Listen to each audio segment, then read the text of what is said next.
Big injury news in the WNBA. Caitlin Clark is going to miss the next 2 weeks with a quad strain, at least the next 2 weeks. And if it were to be exactly 2 weeks, that would be 4 games that she is going to miss at minimum. And I have to say that I did notice in the Liberty game, Caitlin Clark's shots were all very short. So it was showing that she wasn't getting off, and she was having a difficult time making those threes, and a lot of explosiveness from those 3-point shots does come from your legs. This is actually an injury that was separate from the quad tightness issue, as Caitlin Clark described it earlier in the preseason, that she dealt with before. So it's a little bit of interesting situation given that it was the same leg, but the team is saying it is actually a new injury. What's good, basketball fans? Buckle up, because the WNBA just got hit with a bombshell that's shaking the entire sports world. Caitlin Clark, the rookie rewriting history, is out with a quad strain for at least 2 weeks, missing at least 4 games. But hold up, this isn't just a random injury. Whispers are growing louder that this could be way worse than the league's letting on. And get this. Doctors are reportedly calling out the WNBA, demanding they investigate the refs for letting Clark get targeted all season. Was this a freak accident, or did the league set its biggest star up to fail? Let's dive into the chaos. It happened in a split second during a routine drive against the Liberty. Caitlin Clark got leveled, full body contact, no ball in sight, just a brutal hit that sent her crashing to the floor, her leg twisting awkwardly. The crowd went silent. Replays showed a defender stepping in late with what many are calling a dirty foul. Clark stayed down, wincing as trainers rushed over. The whistle? Too little, too late. This wasn't a one-off. Clark's been taking hard hits all season, and the refs have let it slide. Here's the kicker. This wasn't out of nowhere. Clark missed the Fever's preseason opener with quad tightness in the same leg. She was back in action too soon, playing full minutes, taking relentless contact. Fans noticed something was off. Her deep threes were falling short, her explosiveness gone. Cameras caught her wrapping her leg in heat packs mid-game. Even coach Stephanie White admitted they didn't know how bad it was until Clark spoke up post-game. She was hiding the pain, grinding through it because the pressure on her was unreal. But it gets worse. Sources close to the situation say doctors are deeply concerned. Clark's quad was already damaged before that hit. Some are even warning that playing through it could have ended her season, or worse, her career. And now medical professionals are allegedly urging the WNBA to review the officiating in Clark's games. Why? Because she's been a punching bag all season. Grabs, shoves, elbows with no calls. Other stars get whistles for less, but Clark, she's expected to tough it out. This isn't just basketball, it's targeting. Let's talk numbers. Clark's not just a player, she's the WNBA's golden goose. Her games smashed viewership records, sold out arenas, and moved jerseys like hotcakes. Cities like Chicago upgraded to bigger venues just for her. But now, refund requests are pouring in. The Chicago Skies game at the United Center might be half empty. Networks are bracing for a ratings nosedive. Sponsors are rethinking deals. The WNBA bet everything on Clark and failed to protect her. This wasn't a league boom, it was a Clark bubble, and it just popped. And then there's the ugly side. While true fans were heartbroken, parts of the internet, especially some rival fan bases, celebrated Clark's injury. Smiley emojis, sarcastic jabs, posts calling her soft. This isn't just rivalry, it's toxic. And it mirrors how she's been treated on the court. Targeted, hit, and left unprotected. The WNBA's silence, it's deafening. No statement from Commissioner Kathy Engelbert. No crackdown on the physicality. They've let Clark get battered while banking on her star power. Without Clark, the Fever are in trouble. Their offensive rating drops from 107.5 with her to a brutal 82.2 without her. Aaliyah Boston and Kelsey Mitchell have to step up fast. Role players like Lexi Hull and Natasha Howard are under pressure to deliver.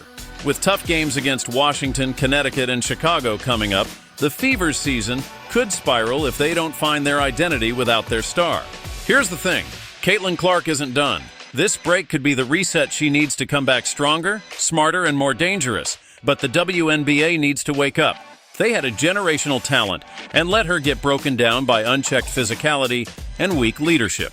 This injury isn't just a setback, it's a warning. Protect your stars or lose everything. Now let's talk about the Indiana Fever without Caitlin Clark. This isn't just a roster hit, it's a full-blown crisis. The numbers are brutal. With Clark on the court, the Fever's offensive rating is a solid 107.5. Without her, it plummets to a disastrous 82.2. That's not a dip, it's a collapse. Clark doesn't just score, she creates. Her court vision, her ability to stretch defenses with deep threes, and her knack for drawing double teams make everyone around her better. Without that safety net, the Fever are exposed, and the pressure is on every player to step up in a way they haven't had to all season. Coach Stephanie White is scrambling to retool the offense. She's talked about shifting the focus to the paint, leaning hard on Aaliyah Boston, last year's Rookie of the Year. Boston's been feasting off Clark's pick and rolls, but now she'll get more post touches, channeling her dominant college days at South Carolina. The problem? Opponents know Boston's the go-to now. Teams like Connecticut and Washington with elite rim protectors will clog the paint and dare Boston to carry the load alone. If she can't deliver 20-point, 10-rebound nights consistently, the Fever's offense could grind to a halt. Then there's Kelsey Mitchell, Indiana's most reliable scorer outside Clark. She's now the primary playmaker, a role she's not used to. Mitchell's a sharpshooter, averaging 16. 9 points per game, but she'll need to handle more ball-handling duties and create for others. If she can't adapt to the extra defensive attention, the Fever's backcourt could crumble. Role players like Lexi Hull, Sophie Cunningham, and veteran Natasha Howard are being thrown into the fire. Hull's a hustler, but struggles to create her own shot. Cunningham's a spot-up shooter who needs open looks Clark usually generates. Howard brings experience, but at 33, can she handle a bigger offensive role without wearing down? The schedule isn't doing them any favors either. Over the next 2 weeks, the Fever face a murderer's row. Washington with their stifling defense, Connecticut with their veteran savvy, and Chicago, who will be licking their chops to exploit a Clarkless roster in front of a national TV audience. Opponents are already scheming to suffocate Boston in the paint and blitz Mitchell on the perimeter, forcing unproven role players to beat them.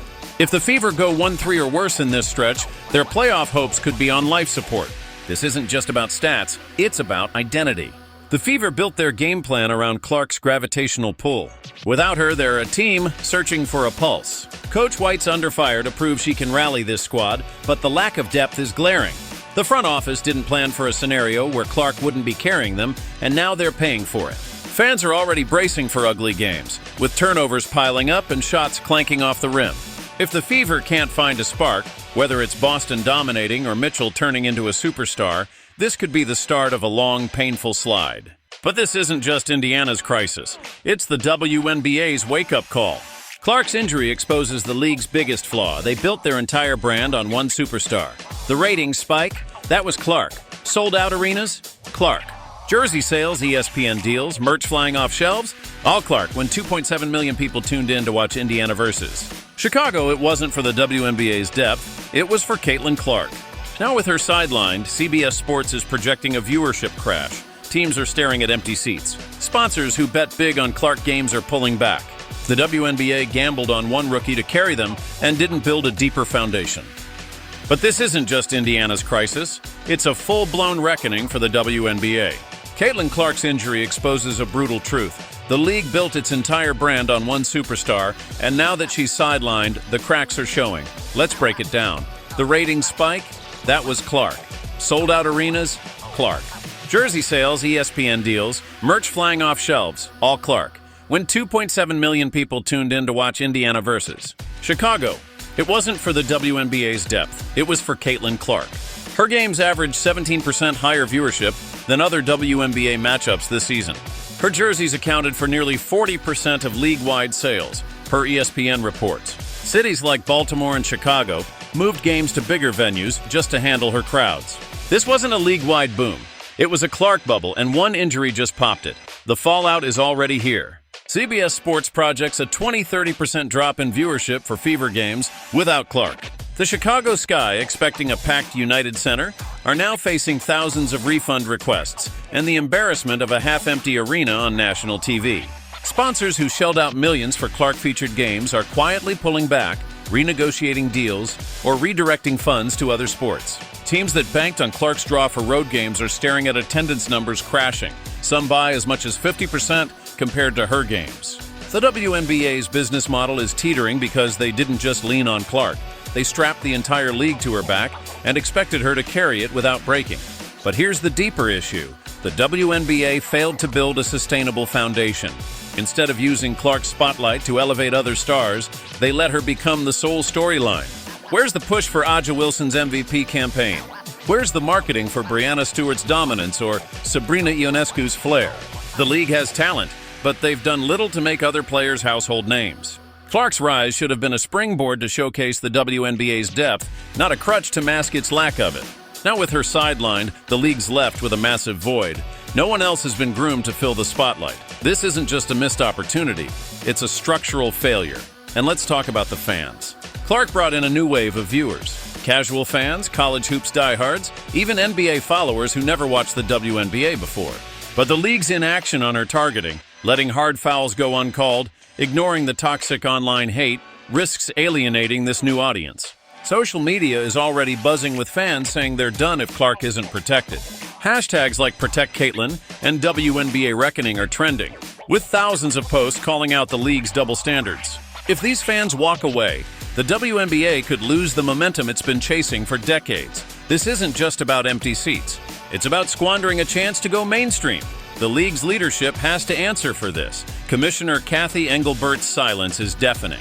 No statement on Clark's injury, no push for better officiating, no plan to address the physicality that's been chipping away at their biggest asset. The WNBA had a generational talent fall into its lap, a player who could have been their Jordan, their LeBron, and they let her get battered without consequence. This injury exposes a league that's been reactive, not proactive, clinging to old habits instead of seizing a historic moment.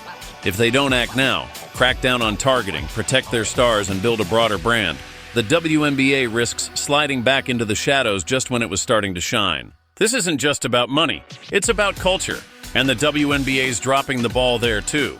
Clark's injury has exposed a fractured fan base, fueled by a narrative that paints her as an outsider. Some fans, especially those tied to rival teams like the Chicago Sky or players like Angel Reese, see Clark as a media creation who stole the spotlight from veterans or other rookies. That resentment isn't organic. It's been stoked by the league's failure to control the narrative. The toxic celebration of Clark's injury, smiley emojis, she's soft tweets, entire threads mocking a 23-year-old's pain, shows how deep this divide runs. Scroll through the quote tweets on the Fever's injury announcement and you'll see it. Waves of hate, not from random trolls but from established fan bases. This isn't just bad sportsmanship. It's a cultural crisis the WNBA could have prevented by promoting unity over rivalry. The media's complicity can't be ignored either.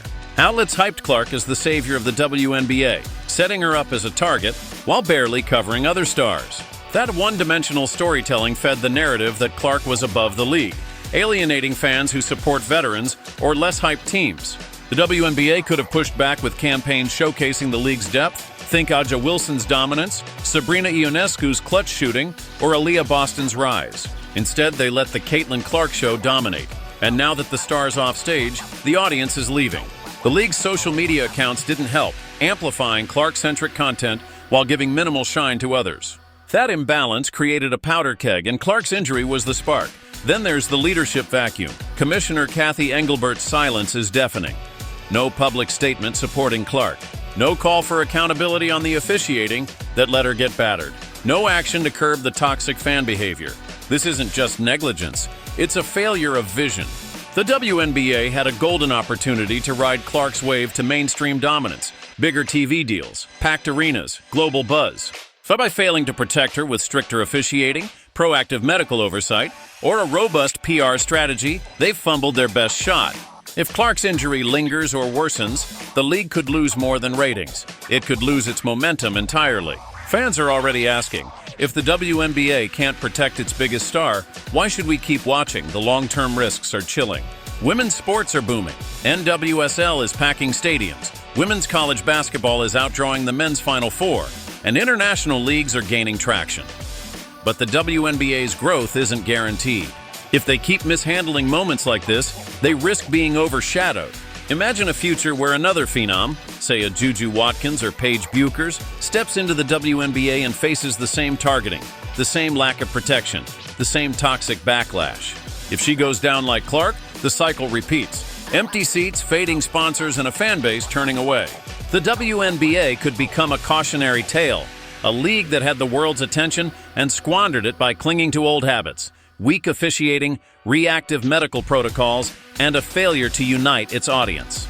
This injury is a five-alarm fire for the WNBA. It's not just about Clark's quad, it's about a league that got handed a golden ticket and tore it up. They could have used Clark's rise to build a sustainable brand, to elevate multiple stars, to create a culture of respect rather than division. Instead, they let her get beaten down on the court and vilified off it, all while banking on her to carry them. Now they're staring at a future where arenas go quiet, TV ratings tank, and the casual fans Clark brought in turn to Netflix or the NBA instead. The WNBA is at a crossroads. Protect your stars, fix the officiating, unify the fan base, or watch your big moment slip away for good. Caitlin Clark isn't done. This break could be the reset she needs to heal, study the game, and come back stronger, smarter, and deadlier. The Fever have a chance to prove they're more than the Caitlin Clark show. Boston, Mitchell, and the rest can rise to the challenge, and maybe the WNBA will finally learn to protect its stars. But this injury is a siren blaring. The league had a generational talent and let her get broken down by unchecked physicality and weak leadership. They can't afford to fumble this again. What do you think? Did the WNBA fail Caitlin Clark? Drop a get well soon CC in the comments if you're rooting for her comeback. Smash that like button if you think the league needs to step up. Subscribe and hit the bell. This story is far from over.